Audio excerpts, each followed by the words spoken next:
बिस्मिल्लाहिर्रहमानिर्रहीम, अस्सलाम वालेकुम नाज़रीन। सबसे पहले बड़ी खबर, पाक फ़ौज में बड़ी तब्दीली कर दी गई। लेफ्टिनेंट जनरल मोहम्मद आसिम मलिक को DG ISI तैनात कर दिया गया। इस वक्त lieutenant general Mohammad Asim Malik GHQ में एडजुटेंट जनरल के फ़राइज़ सर अंजाम दे रहे हैं। नए DG ISI 30 सितंबर को अपनी जिम्मेदारियाँ संभालेंगे।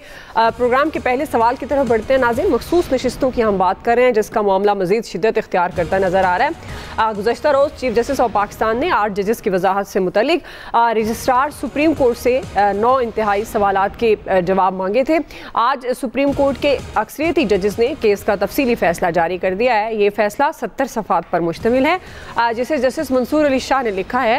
इलेक्शन कमीशन के फैसले को मुस्तरद करते हुए इसमें कहा गया, ये वाज़े कर दिया गया है कि इलेक्शन कमीशन के 1 मार्च के फैसले की कोई कानूनी हैसियत नहीं।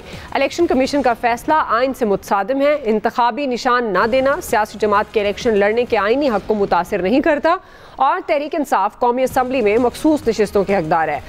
नाज़रीन, अदालती फैसले के बाद आज इलेक्शन कमीशन का एक बार फिर इजलास हुआ जिसमें कानूनी माहिरीन से मुशावरत की गई, मगर कोई ताहाल हतमी फैसला सामने नहीं आ सका।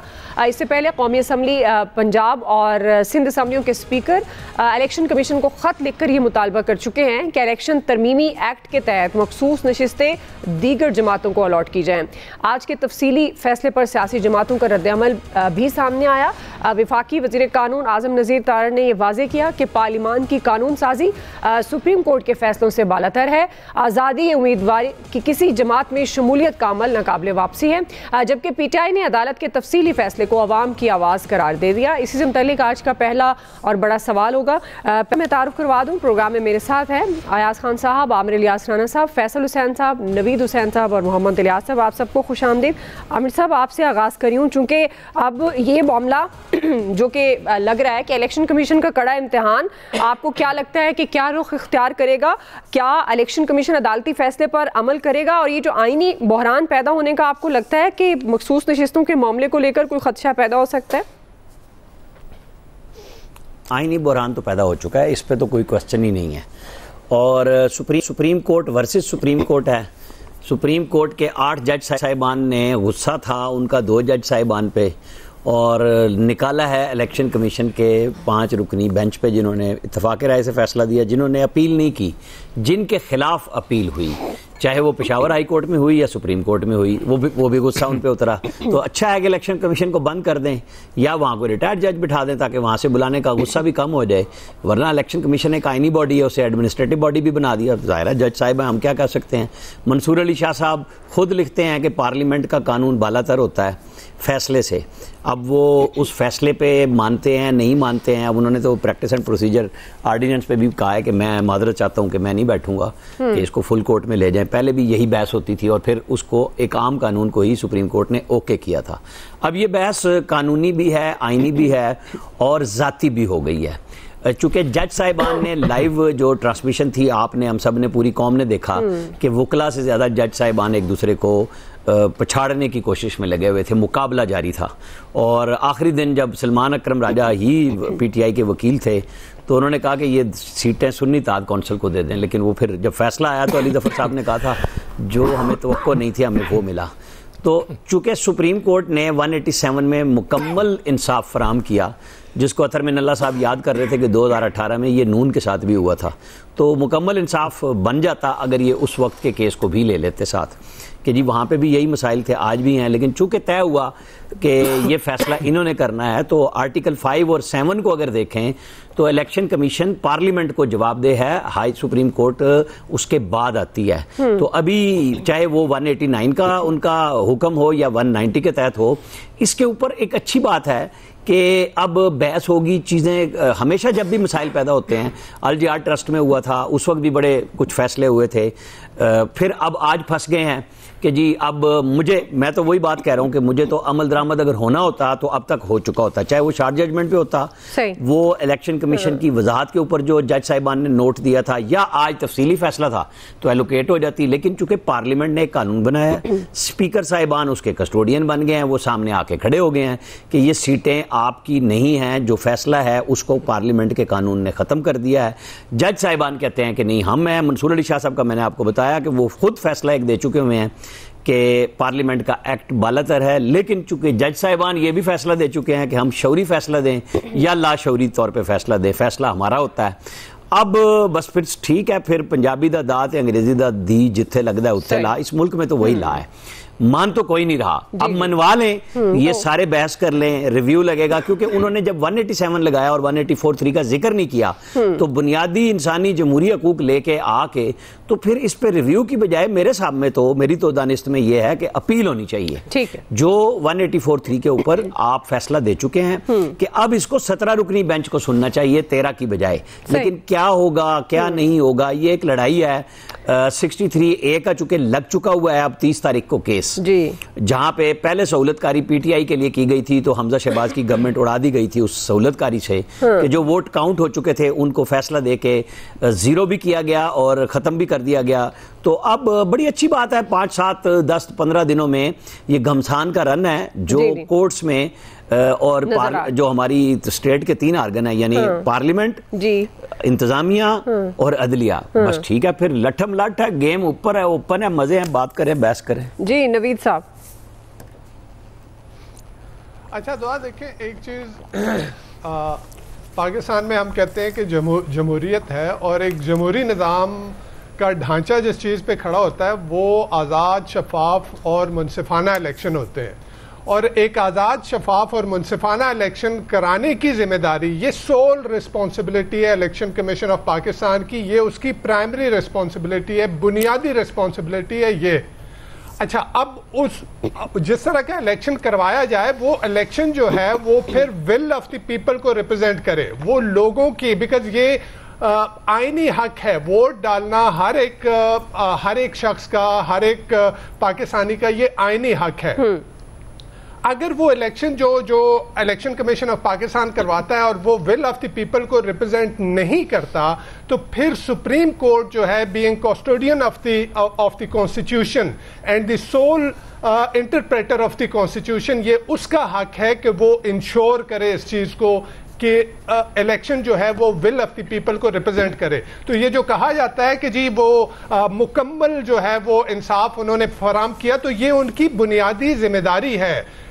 आइन के कस्टोडियन होने के नाते ये उनकी जिम्मेदारी है कि, और फिर ये जो आपने कहा कि जी इलेक्शन कमीशन ऑफ पाकिस्तान जो है वो फंसा हुआ है इस वक्त इस तरह के, क्या वो इस बहरान से निकल पाएगा? मसला ये है कि ये बहरान नहीं है, ये सुप्रीम कोर्ट का अगर डिटेल जजमेंट देखा जाए तो मेरे ख्याल में ये इलेक्शन कमीशन ऑफ पाकिस्तान के खिलाफ चार्जशीट है। सही, आप देखें, जैसे मैंने कहा कि primary responsibility election commission of Pakistan की क्या है कि मुल्क में साफ, शफाफ और आजादाना इलेक्शन करवाए जाए। लेकिन सुप्रीम कोर्ट ने अपने डिटेल जजमेंट में कहा कि वो इस फर्ज को निभाने में जो है वो नाकाम रहा है, और इलेक्शन कमीशन ऑफ पाकिस्तान और रिटर्निंग ऑफिसर्स के अनलॉफुल एक्ट्स की वजह से जो है वो एक जमहूरी पार्टी को उसको इलेक्शन से बाहर किया गया, एक पार्लिमानी पार्टी को। अच्छा, यहाँ पे ये भी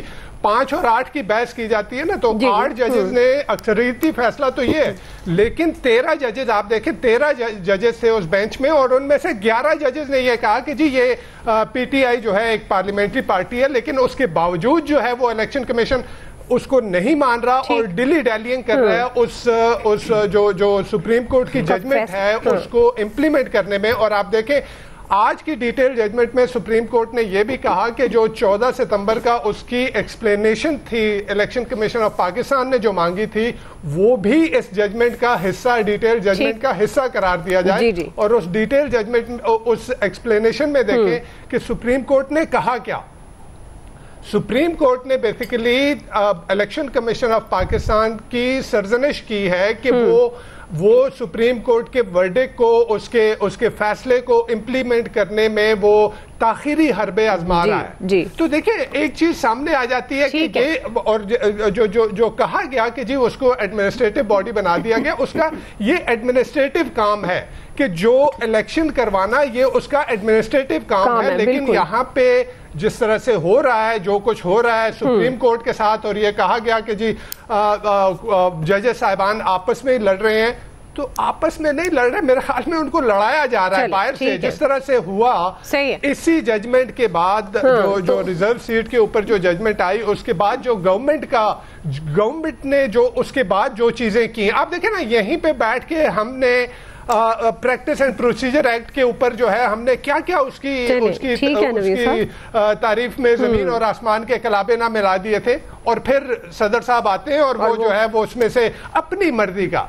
इशू ये है कि इस वक्त ये गवर्नमेंट जो है ये जुडिशरी को सबसर्विएंट बनाना चाह रही है, अपने ताबे बनाना चाह रही है कि हमारी मर्जी के जजेस आए, और ये इस तरह से जो पाकिस्तान के इदारे हैं उनको तबाह करने के मुतरादिफ है, उनके अंदर जो है दरारें डालने की कोशिश की जा रही है। तो इस जजमेंट को अगर इस नजर से देखा जाए कि अगर हम अपने आप को एक जमहूरी मुल्क कहते हैं, तो उसमें अवाम के बुनियादी आईनी हकूक का तहफ़्फ़ुज़ जो है वो सुप्रीम कोर्ट की जिम्मेदारी है। और जिस तरह का इलेक्शन हुआ और फिर कहा जा रहा है कि जी सुप्रीम कोर्ट बिल्कुल मुकन्ना का जो है वो राइट है कि वो कानून साजी करे, लेकिन वो मुकन्ना जो विल ऑफ द पीपल को रिप्रेजेंट करे, वो पार्लियामान जो विल ऑफ द पीपल को आपका पॉइंट आ गया, और वो कानून बनाए जो मफादे आमा का कानून हो, आप समझते हैं कि उस मुकन्ना के पास ये राइट है। ठीक है जी आया साहब, तो जो मखसूस नशिस्तों का मामला है, आपको लगता है कि हुकूमत, ज़ाहिर उन्होंने प्रैक्टिस एंड प्रोसीजर बिल की भी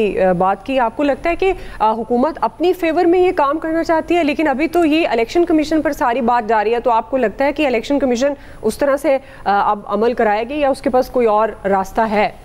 रास्ते ही सारे इलेक्शन कमीशन के पास है। आप कमाल बात कर रही है, टेक्निकल बातें तो बहुत हो गई, वो लोगों को ज़ाहिर सुबह से लोग यही सुन रहे हैं जब से ये फैसला आया, वो टेक्निकलिटीज़ पे बहस बहुत हो रही है। अब देखें ना, इनकार करते हुए गवर्नमेंट का इस्तदलाल क्या है कि जी वो पेशावर हाई कोर्ट का जो 5 रुकनी बेंच का फैसला था बहुत अच्छा था, वो हमें कबूल है। फिर ये कहा जाता है कि वो जो 2 जजेस जिन्होंने इख्तलाफी नोट लिखा था और ये कहा था कि गैर आईनी उस पर अमल नहीं करना, वो बहुत अच्छा है, वो हमारे लिए काबिल कबूल है।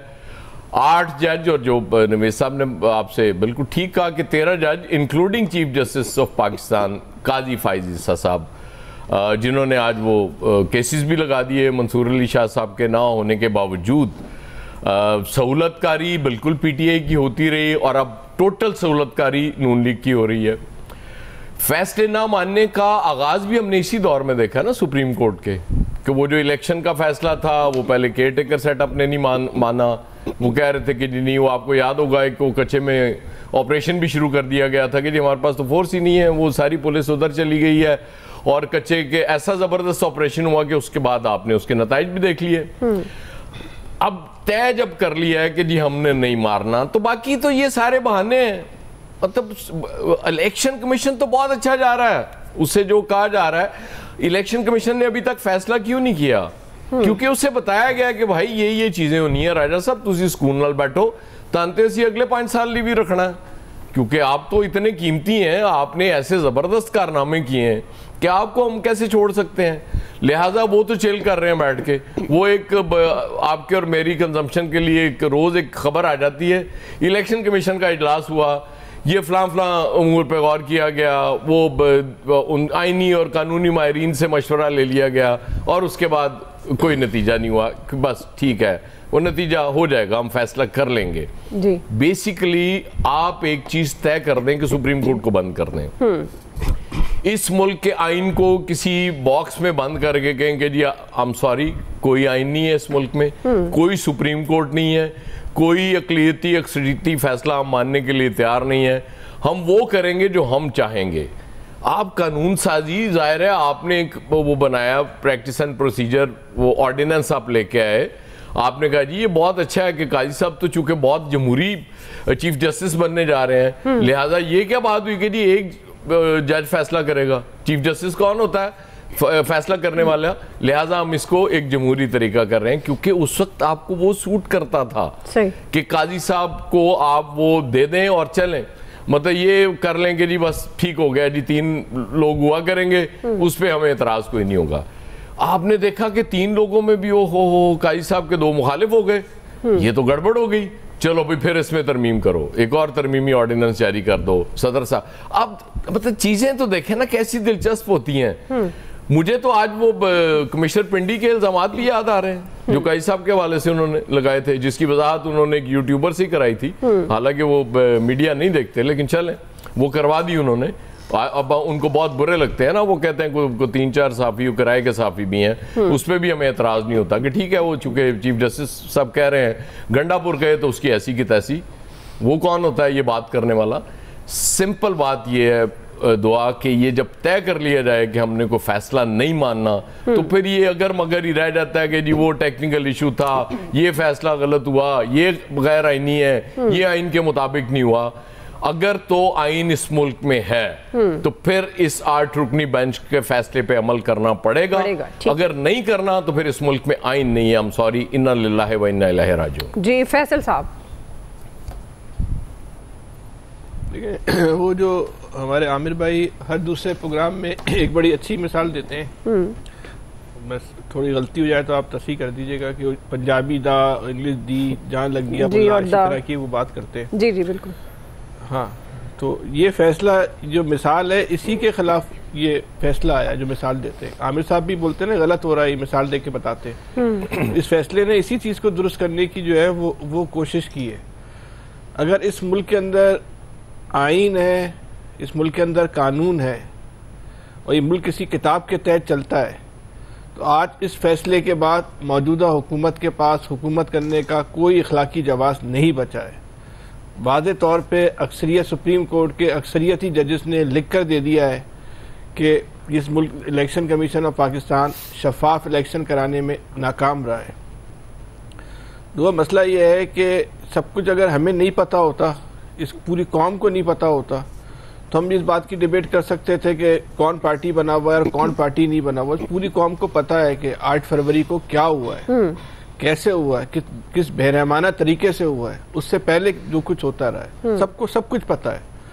मौजूदा हुकूमत के हक में जो सफ़े अव्वल के जो सपोर्टर हैं, उनके पास सिर्फ एक दलील है, एक दलील कि 2024 का इलेक्शन इसलिए दुरुस्त है कि 2018 में भी यही कुछ हुआ था। सही बात। ये कोई दलील है? ये कोई दलील है कि 2018 में गलत हुआ था इसलिए 2024 हमारे नसीब में ये सब कुछ लिखा हुआ है? हम तो ज़माने में भी बोलते थे और आप गवाह हैं कि भाई 2018 में गलत हुआ है। 2018 में अगर आप सिर्फ कराची की मिसाल ले लें तो भाई एमक्यूएम से सीटें छीनी गई थी। इवन कि इमरान खान कराची के इलेक्शन हार गए थे, उनके मुकाबले में जो थे अली रिजवी वो इलेक्शन जीत गए थे। रजा अली आब्दी उनके मुकाबले में इलेक्शन जीत गए थे। तहरीक इंसाफ के लोग तो हार के घर चले गए थे, उनको सुबह मालूम सो गए थे, उनको सुबह मालूम चला आप जीत गए। हम तो पूरे टेन्योर में बात करते रहे भाई गलत हुआ है, तो उसको गलत को आज के गलत से किस तरह आप जो है दुरुस्त साबित कर सकते हैं भाई कि वो गलत हुआ था, ये गलत हुआ था। जब आप ये कहते हैं कि वो गलत हुआ था इसलिए गलत हुआ था, तो फिर आप ये बात कहते हैं कि 2029 में भी जो कुछ होगा वो गलत ही होगा। सही, बिल्कुल हमें वो गलत ही तस्लीम करना है। ये कोई नसीब है हमारा कि हम इन नताइज को जो है वो तस्लीम करते रहें? क्यों मसद हम जो तस्लीम करें? भाई गलत जब भी गलत हुआ गलत को बोले। अभी इस बात में देखें इंसानी जिंदगी बड़ी मुख्तसर है। जी जी, सबने एक दिन जो है ना मर जाना है। आज इस माहौल में अगर कुछ लोग ऐसे हैं जो बहुत अहम ओहदों पर बैठे हुए हैं और इंतहाई मुश्किल वक्त में अगर सच बात कर रहे हैं, हक के साथ खड़े हो रहे हैं, अगर हम इतने कमजोर हैं, लाचार हैं कि उनके साथ नहीं खड़े हो सकते, कम से कम अपना ये हक तो अदा कर दें कि हम उनकी मुखालफत ना करें और खामोश रहें। बिल्कुल, इतना तो हम हक अदा कर सकते हैं। अगर हम इतना भी हक अदा नहीं कर सकते, अगर हम इतने भी बेबस हैं, तो हम बेबस नहीं है, बिल्कुल फिर हम बेहिस हैं। ठीक, तो अब हमें खुद तय करना होगा इस कौम को अपने इज्तिमाई रवैये में अब करना क्या है। इस कौम को जो है चलाना कैसे, आइन के मुताबिक चलाना है, कानून के मुताबिक चलाना है। हो सकता है ये हुकूमत जो है वो पुरानी हुकूमत से ज्यादा जो है अहल हो, और इसमें डिबेट नहीं करते। इमरान खान हो सकता है नाहिल तरीन सियासतदान जी, डफर हो, सब हो सकता है। उनकी हुकूमत तो बहरहाल कोई कारकर्दगी के एतबार से कोई आइडियल गवर्नमेंट तो नहीं थी। बिल्कुल, एक अगर गवर्नमेंट देखे, उन्होंने इस कौम के ऊपर पंजाब में जो है बुजदार को मुसल्लत किया है और उसको वसीम अकरम प्लस भी बोल दिया। वसीम अकरम आज तक शर्मिंदा, मैं इतना बुरा खेलता था कि मेरा प्लस ऐसा तो मैं कैसा होऊंगा। वसीम अकरम भी परेशान थे उन दिनों तो बहुत ज्यादा, वो भी परेशान हुआ बेचारा। उसको ये तो इसमें तो डिबेट नहीं है, लेकिन बात ये है कि आप ये कौम का जो फैसला है इसको तस्लीम करेंगे ना। ये सियासी अमल ही जो है ना, यहाँ पे हुक्मरानों को, सियासी जमातों को दुरुस्त सिम में डालेगा। ठीक है। जब लोगों को, सियासी जमातों को इस बात का खौफ होगा कि हमें कारकर्दगी की बुनियाद पे वोट पड़ रहा है। जी जी बिल्कुल। जब ये ख्याली ज़हन से चला जाएगा, या जीतने का हारने का मियार एक नुक्ता हो जाएगा कि किसके ताल्लुकात अच्छे हैं, तो फिर उसने क्या काम करना है और कैसे काम करना और क्यों करना है काम। वो तो एक ही मिशन, एक ही मकसद पर होगा, ताल्लुकात बेहतर करो, 47 का नोटिफिकेशन अपने हक में निकलवा लो। सही जी इलियास साहब, बिल्कुल सही कह रहे हैं जी इलियास साहब। देखिए इसमें जो है मसला, एक वक्त था जब इलेक्शन से पहले भी इस तरह की बहरानी कैफियत थी कि मुख्तलिफ इशूज़ पर बहरान पैदा हो जाता था, आईनी बहरान पैदा हो जाता था, लेकिन ये कहा जाता था कि इलेक्शन के बाद मसला हल होता हुआ दिखाई देगा। लेकिन अब देख लें फिर वही सूरत हाल है कि मखसूस नशिस्तों पर अभी तक जो इलेक्शन के बाद की जो सूरत हाल है अभी तक क्लियर नहीं हो रही, और आपस में अदारे, सुप्रीम कोर्ट ने फैसला दे दिया तो इलेक्शन कमीशन नहीं मान रहा, इलेक्शन कमीशन वजात करता है, तो इस तरह आपस में एक तसादम की कैफियत है और मुसलसल मुल्क को चलने नहीं दे रहे, क्योंकि इन सब ने यही तहिया किया हुआ है, जिन लोगों ने भी कि इदारों में तसादम करना है, आपस में मुल्क को नहीं चलने देना, ना ही अवाम की भलाई के लिए कुछ, अगर कोई बाहर से कुछ इकॉनमी चलने लगती है तो फिर उसको भी नहीं चलने देना। तो ज़ाहिर है इसके जो असरात हैं, तो आइनी बहरान होगा, मुल्क नहीं चलेगा, तो इसके असरात तो सारे इकॉनमी पर भी पड़ेंगे, सियासी हालात पर भी पड़ेंगे, आइन जो है आइन पर अमल दरामद नहीं हो रहा। तो ज़ाहिर है इसको चीज़ को मानना चाहिए, अगर पार्लियामेंट सुपीरियर है तो उसकी बात माने, लेकिन जो इस वक्त सिचुएशन है कि अगर सुप्रीम कोर्ट ने, बेंच ने दे दिया फैसला कि जी वो आइन से नहीं तसादम करता है, तो इस पर कोई नज़रसानी करने की बजाय इस पर ये है इस वक्त मुल्क को चलाना चाहिए कि इससे किसी की गवर्नमेंट नहीं चली जाएगी, इसमें कुछ ऐसा मसला वैसे नहीं पैदा हो जाएगा, लेकिन एक ज़िद की चल रही गेम आपस में और मुल्क को नहीं चलने दे रहे। इसमें तमाम जो अदारे भी हैं आपस में देखना चाहिए, सियासी जमातों को भी चाहिए आपस में, ताकि मुल्क के लिए फ़ायदे के लिए कुछ सोचें। यहाँ तो ये इसी तरह करते रहेंगे तो फिर हालात मज़ीद ख़राब होंगे। फिर इस वक्त जो सूरत हाल पैदा हुई है, इस वक्त क्या करेंगे, कुछ नहीं, इसमें आपस में लड़ के इन्होंने बुरा हाल किया हुआ है। आपस में एक जगह से आपस में देखें, असम्बलियों में भी कोई ऐसी अवामी फलाह बहबूद के लिए ऐसा कोई काम नहीं हो रहा, ना कोई दूसरा मसला चल रहा, वफाक में भी और सूबों में भी। तो ये इसके लिए जो है, इसके लिए तमाम को सोचना चाहिए बैठ के कि इनका, क्योंकि इनका किसी ने मसले का हल नहीं करना था। पहले भी ये कह रहे थे कि इलेक्शन होगा तो तमाम उसके बाद मसले हल हो जाएंगे, लेकिन अब भी ये उसी जगह पर खड़े और आपस में लड़ रहे हैं। तो ये इसका क्या होगा, इसका नुकसान मुल्क को ही है। जो भी है इसका फैसला करने के लिए इनको आपस में चाहिए बैठ के फैसला करें और कोई रास्ता निकालें। ठीक बिल्कुल जी, आप आके बैठ के रास्ता निकालना चाहिए और मामलात को आगे बढ़ना चाहिए मुल्क को चलाने के लिए। बहरहाल जी, बुनियादी सवाल, मखसूस नशिस्तों का मामला क्या रुख इख्तियार कर सकता है, राय आपने जानी। क्विकली ब्रेक से वापस आएंगे। दूसरा बड़ा सवाल, हुकूमत को टफ टाइम देने का नया मिशन शुरू। हम सवाल ये उठा रहे हैं, क्या अपोजिशन जमातें हुकूमत के खिलाफ फैसला कुन तहरीक चला पाएंगी या नहीं? राय लेते हैं ब्रेक के बाद। नाज़रीन, हुकूमत को टफ टाइम देने का नया मिशन शुरू हो गया है। तहरीक इंसाफ ने आइन की बालादस्ती, अदलिया की मजबूती के हक और हुकूमत के खिलाफ मुल्कगीर तहरीक चलाने का ऐलान कर दिया है। अडयाला जेल में बानी पीटीआई ने सहाफ़ियों से गैर रस्मी बात करते हुए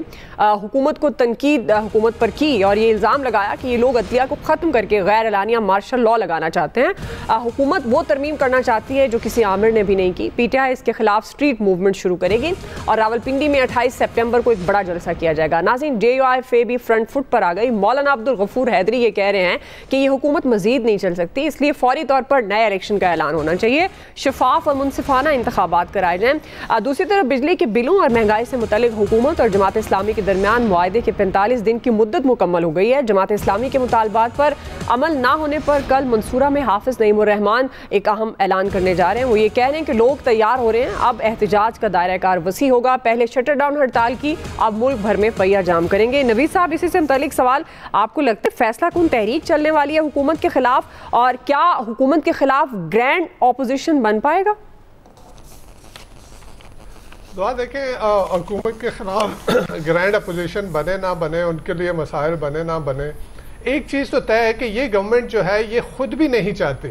देखिए, अगर इस गवर्नमेंट को ये अभी इस चीज़ के ऊपर बैंक करके बैठे हैं कि जी हमें IMF का प्रोग्राम मिल जाएगा और मईशत जो है वो बेहतर हो रही है और इसके साथ जो है हमारे लिए कोई मसाइल जो है वो नहीं होंगे। इसी वजह से एक कॉन्फ्रंटेशनल पॉलिटिक्स इन्होंने शुरू की हुई है। आप देखें पीटीआई का जलसा पिंडी में होता है, क्या होता है, पीटीआई का जलसा लाहौर में होता है, क्या होता है। किसी भी तरीके से अपोजिशन को बैठाने की और मुल्क में स्टेबिलिटी लाने की, आप देखें ना, एक से एक बहरान है, इकोनॉमिक बहरान है, आपका सिक्योरिटी बहरान इस वक्त कितना जो है वो इम्पोर्टेंट शक्ल इख्तियार कर चुका है। लेकिन बड़ी अजीब सी बात है कि ये इस गवर्नमेंट को इतना भी एहसास नहीं है कि इतना टेररिज्म इतना पीक कर गया और उसके बावजूद आज तक नेशनल सिक्योरिटी कमेटी की मीटिंग जो है ये नहीं बुला पाए कि बैठ के डिस्कस करें कि क्या हो रहा है बलूचिस्तान में, क्या हो रहा है। आपका कल जिस तरह का अटैक जो है वो सवात में हुआ, ठीक, इससे ये पता चल रहा है कि गवर्नमेंट की प्रायोरिटी नहीं है। और ये इस पे बैंक करके अगर बैठे हैं कि आईएमएफ का प्रोग्राम आ जाएगा उसके बाद जो है वो चीजें जो है वो बेहतर हो जाएंगी, तो नहीं होंगी। मैं आपको बता दूं आईएमएफ का प्रोग्राम जो है बहुत कड़ी शराइत के साथ आ रहा है और उन कड़ी शराइत को जब ये इम्प्लीमेंट करेंगे तो फिर जिस तरह के लोग अवाम उठेंगे, अगर इस वक्त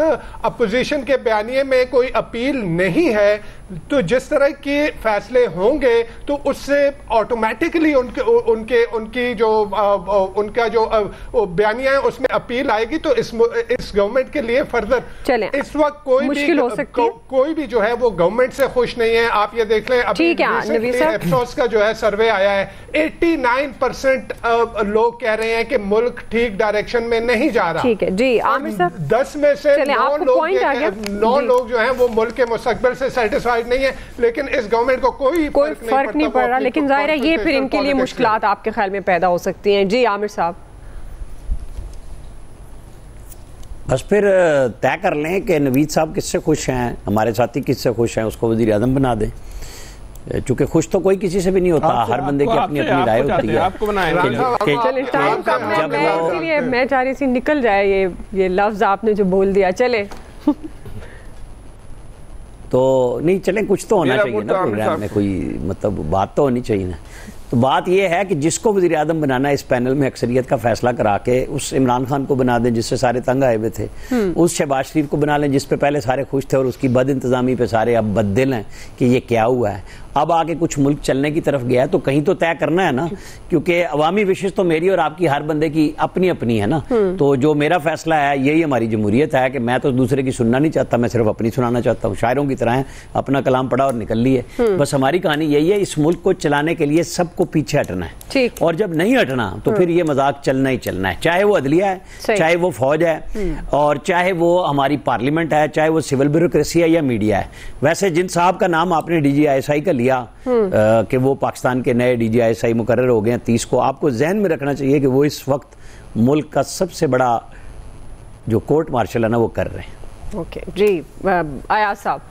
अच्छा, ये तो बड़ा अच्छा हो गया, ये भी खबर आपको मिल गई। बात ये है कि देखिए ना, गवर्नमेंट का सारा फोकस अपनी हुकूमत को बचाने पे है कि हम किसी तरीके से बच जाएं। उसके लिए ऑर्डिनेंसेस भी आ रहे हैं, वो एक आईनी तरमीम की भी कोशिश की गई जो एक दफ़ा फेल हो गई। अब जाहिर है उसके लिए दोबारा भी तैयारियां हैं, 63A की तशरीह भी इसीलिए वो लगवाई गई है।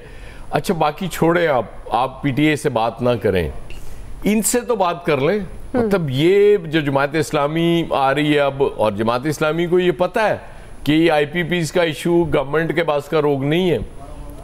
कोशिश भी हो रही है कुछ IPPs को, जाहिर है वो मुझे पता है कि वो कोशिश भी की जा रही है कि ये आए और उस पर हमारी टर्म्स पे आ जाए। उम्मीद करनी चाहिए कि अल्लाह करे इस तरह हो जाए, क्योंकि ओवरऑल ये इज्तिमाई फ़ायदा होगा कौम का। फिर JUI को भी आप नाराज़ कर रहे हैं, JUI को आप ये तासुर जब आपने दिया कि जी अब हमें इनकी शायद ज़रूरत नहीं रहेगी, जाहिर है वो फिर रिएक्शन तो आना था। बाकी भी PTI भी मुसलसल, अब फिर उन्होंने पिंडी में जलसा अनाउंस कर दिया 28 को। तो मेरा ख्याल है इन चीज़ों को एड्रेस करने की सबसे ज़्यादा ज़रूरत है। ये जो तरामीम है ये होती रहेंगी, ठीक है, मतलब इस तरफ तवज्जो दे लें आप, वरना IMF से प्रोग्राम लेके भी आपको फ़ायदा नहीं होगा। एक आध किस्त मिल जाएगी, फिर वो शराइत और लगा देंगे और कितना निचोड़ेंगे आप लोग, मजीद निचड़ने की पोजीशन में नहीं है। बस अच्छी बात बताऊँ आप। सही जी। क्विकली नाज़रीन, ब्रेक से हम वापस आएंगे। यही सवाल फैसल साहब, इलियास साहब का टेक लेते, हमारे साथ रहिएगा। हैं कि री इलेक्शन हो, दोबारा इलेक्शन हो। जमात इस्लामी के हाफिज नईम जो है वो ये नहीं कहते कि दोबारा इलेक्शन हो, वो कहते हैं कि आप फॉर्म 45 के तहत जो लोग जीते हैं आप उनको जो है फॉर्म 45 को आप दुरुस्त करो। और लॉजिकली बात भी सही है, तो दोबारा इलेक्शन तो इस बात की जमानत नहीं है ना, फिर फॉर्म से 47 या 45 वाला इशू नहीं होगा। भाई जो गलती हुई है उस गलती को आप सही करें, ये लॉजिकली जमात इस्लामी का मुतालबा जो है वो बिल्कुल दुरुस्त है। तो जिस एहतियात के लिए जो क्या कहना चाहिए कि कुशादा दिली मुस्लिम लीग नून के अंदर और पीपल्स पार्टी के अंदर है कि वो मौलाना फजलुर रहमान को अपना लीडर मान लेते हैं, ये कुशादा दिली तो बहरहाल इमरान खान के अंदर नहीं है कि वो मौलाना फजलुर रहमान को अपना लीडर मान लेंगे या मौलाना फजलुर रहमान इमरान खान के पीछे जो है वो खड़े हो जाएंगे। तो ये कोई ग्रैंड अलायंस का था, कोई किसी के जहन में खौफ है हुकूमत की तरफ से, तो बिल्कुल वो ना उसको चाहिए टनाटन बेफिक्र रहे। बिल्कुल इलियास साहब। बिल्कुल जी, गवर्नमेंट के साथ जो है गवर्नमेंट के उसको ये है, देख लें गवर्नमेंट ने ये लाहौर का भी जो जलसा टैकल किया सारा, अब ये ग्रैंड अलायंस बनाएंगे, क्या करेंगे? ग्रैंड अलायंस बना के आपस में ये इनकी आपस में इकट्ठे एक प्लेटफॉर्म पर जमा हो जाएंगे, ये मुझे मुश्किल लग रहा है, क्योंकि आपस में आते हुए इनके इख्तलाफात होंगे और इसी तरह जो टफ टाइम मिलेगा इस पर वो समझते हैं सारे जो ग्रैंड अपोजिशन जो बनने जा रही हैं उसमें जो अपोजिशन की जितनी भी जमातें वो समझती हैं कि किस तरह इत्तेहाद कर सकते हैं आपस में कि नहीं कर सकते, कि उनको करने देगी गवर्नमेंट नहीं करने देगी, ये सारी टफ टाइम है। लेकिन बहरहाल गवर्नमेंट वैसे ही इनसे बड़ी है कि वो पहले ही अपनी बड़ी एहतियाती तदबीर कर रही है, कानून साजी करने की कोशिश कर रही है, कुछ कर रही है, तो इसलिए गवर्नमेंट को जो है अपने इत्तेहादियों को साथ में लाना चाहिए, बजाय वो इत्तेहादी उन पर खुद क्रिटिसाइज करते हैं। तो कहीं ना जब भी मौका मिलता है वो कहीं ठीक है। रियाज साहब आपका पॉइंट आ गया जी, वक्त आप सबका बहुत शुक्रिया। आज के एक्सपर्ट से इतना ही, फीडबैक दीजिएगा, ख्याल रखिए, अल्लाह हाफिज।